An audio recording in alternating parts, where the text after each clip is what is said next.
মাঝি সিঁথি করলে আমাকে মানায় না। এই ধারণা নিয়ে আমি বহু বছর ধরে মাঝি সিঁথি করে কোনো হেয়ার স্টাইল করিনি। কিন্তু যেহেতু নিজেকে নিজে চ্যালেঞ্জ দিয়েছি নিজের ইনসিকিউরিটি গুলোকে ফেস করার, তাই ভাবলাম যে কেন না একটা অ্যাটেম্প্ট নিয়েই নেই। তো ১ম এ আমি যেটা করেছি আমি আমার মাঝ বরাবর সিঁথি করে নিয়েছি এবং এরপর আমি যে বাকি পিছনের চুলগুলো আছে সেগুলোকে আলাদা করে আটকে রাখছি এবং আমার সিঁথিটা যে খুব পারফেক্ট হয়েছে তা না। যেহেতু বহু দিন ধরে আসলে মাঝি সিঁথি করা হয় না, তাই খুব একটা সমান হয়নি, একটু আঁকাবাঁকা হয়েছে। কিন্তু আমার মনে হচ্ছে আচ্ছা অসুবিধা নেই। ১ম চেষ্টা একদম পারফেক্ট হতেই হবে এমন কিছু না। তো আমি সামনে থেকে ২ ইঞ্চির মতন চুল নিয়ে সেটাকে পিছনে ববি পিন দিয়ে আটকে নিচ্ছি এবং আমি এখন আমার এই খুব পছন্দের একটা জেল ব্রাউ আর হেয়ার জেল গট2বির এটাকে খুব ভালো মতো আসলে স্ক্রাব করে নিচ্ছি। আমার অল্প একটু লাগবে। তো সেটা দিয়ে আমি এরকম করে পুরো চুলটাকে একটু টেম করে নিচ্ছি যেন ফ্লাইওয়েজ বা যে ছোট চুলগুলো আছে বেবি হেয়ার ওগুলো যেন উড়ু হয়ে না থাকে।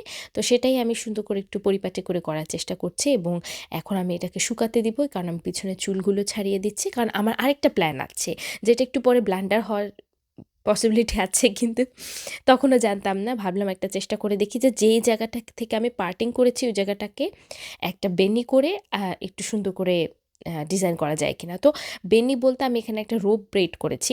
রোপ ব্রেইড করে তারপরে হচ্ছে এটাকে আমি একদম মাথার উপর থেকে ব্যান্ডের মতন দিব। এটা হচ্ছে আমার প্ল্যান। যেটা আমি তখনও আসলে উপলব্ধি করিনি যে আসলে আমার ১ম এ চুলটা মাপ দিয়ে নেওয়া উচিত ছিল যে ওই পর্যন্ত কাভার করবে কিনা। যাই হোক, এখানে তো আমি সেটা জানি না, আমি করে যাচ্ছি। তো আমার রোপ ব্রেড যখন করা হয়ে গেছে, এরপরে আমি যখন এটাকে আমি আমার প্ল্যান মোতাবেক এখন আমি যখন মাথার উপরে দিতে গিয়েছি, তখন দেখলাম যে আসলে এটার লেন্থ কাভারই করবে না।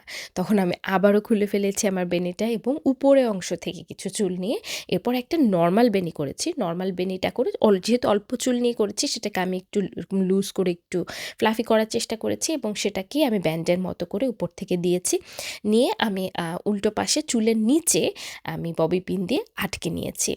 আচ্ছা, এরপর আমার মনে হলো কেন না আমি আরেকটা করি, এপাশ থেকে ওপাশে যাবে তাহলে আরও ভালো লাগবে।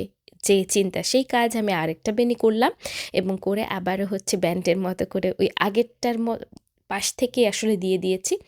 তো এরপরে আমার কাছে মনে হয়েছে না, এখন আসলে একটা দিলে পুরোপুরি কাভার হচ্ছিল না, ভালো লাগছিল না, কিন্তু দুটো দেওয়ার পরে মোটামুটি ভালোই লাগছে।